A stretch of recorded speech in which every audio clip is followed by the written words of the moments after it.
So you've got big plans for a girls' night out, a fun fancy dinner, dancing the night away, and to ensure you can power through, you decide post-shower and hair to have a little nap so you can last all night. Listen, I'm not as young as I once was.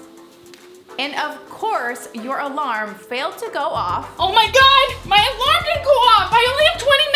Rushing you to hurry up and get out the door. Today, I am showing you the perfect, easy makeup application that gets you from frantic to flawless in just 10 minutes. Let's go. So I clearly got my hair done and out of the way prior to my little cat nap, and I'm gonna leave it pulled back in my silk scrunchie as it's not going to dent my hair. And if you'd like to see a video on achieving voluminous curls, let me know in the comments. And because this is a time priority makeup application, I'm going to set my timer so I'm right there with you to show you just how easy and fast this routine is. Step 1, you will want to start off by applying a primer or tinted moisturizer. My favorite option for this is Bare Minerals Tinted Moisturizer. This is very hydrating, and if you want a more affordable option, CoverGirl Clean Matte BB Cream.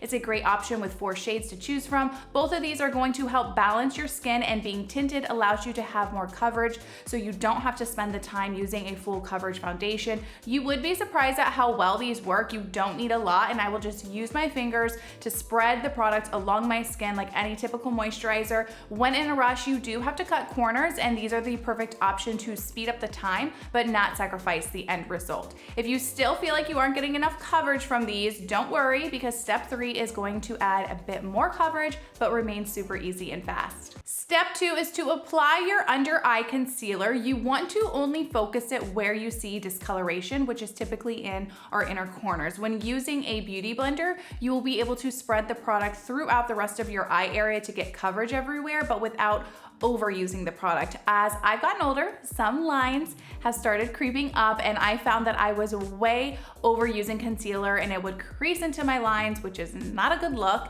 After trial and error, I have finally settled on Tarte's Shape Tape, and it has been worth every penny. Our next step is applying your brows. This is super fast for me as I have my brows microbladed, so I'm calling this step 2.5. They are faded, so I still like to fill them in, but when in a rush, I just focus on my outer tails just slightly and only fill in other sparse areas that are faded out to even them. I like using a micro brow pencil as I don't like a really thick or bold brow, and I will use the brush on the pencil to spread the leftover product on it to help add some color to the rest of my brows. Microblading or no microblading, when in a rush, I still suggest doing the brows this way, but microblading is a godsend. Step 3 is to use contour sticks. Now, if you're like, girl, I thought this was supposed to be easy. Stay with me. I know the word contour can be overwhelming, but the way that I do it is a baby steps version. You're only wanting to add minimal contrast with your contouring. You don't need colors that are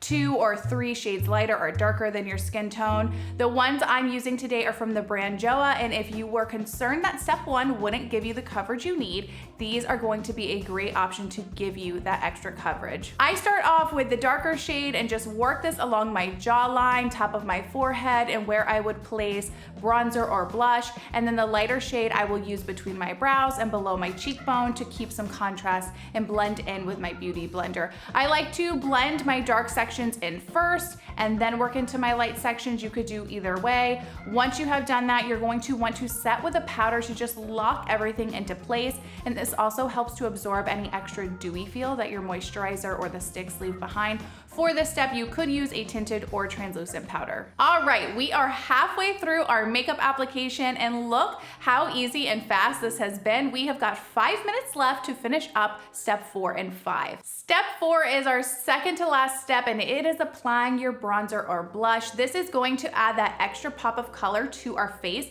and it's sort of a step that you never want to skip. I tend to be heavy-handed when it comes to my cheeks, so you may or may not want to apply as much as me. To save time, I really work my brush into the product first, tap off, and then apply to my cheeks.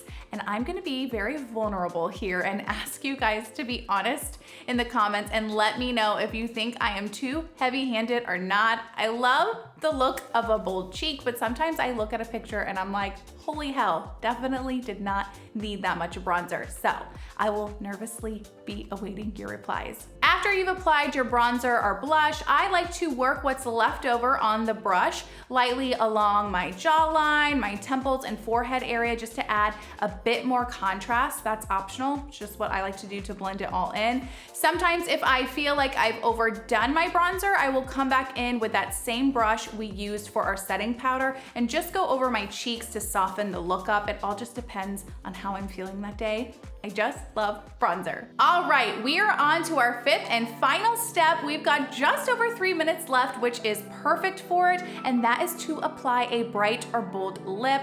I recommend doing this because it's the perfect way to dress up a fast, cutting the corners makeup application. Purple is one of my favorite shades when it comes to my lips. Be sure to apply evenly. I skip the liner to save time, blot with a napkin, and our flawless face of makeup is complete with only taking you 10 minutes. Technically just under for me today. This is always my go-to routine when I am in a rush. It's quick, easy, and it never fails me. So let down that hair, put on a super cute outfit, and enjoy your fun night out on the town. If you wanna see my fast, easy, voluminous blow dry routine for when in a rush, be sure to check out this video right here, and I'll see you guys on the next one. Thanks for watching.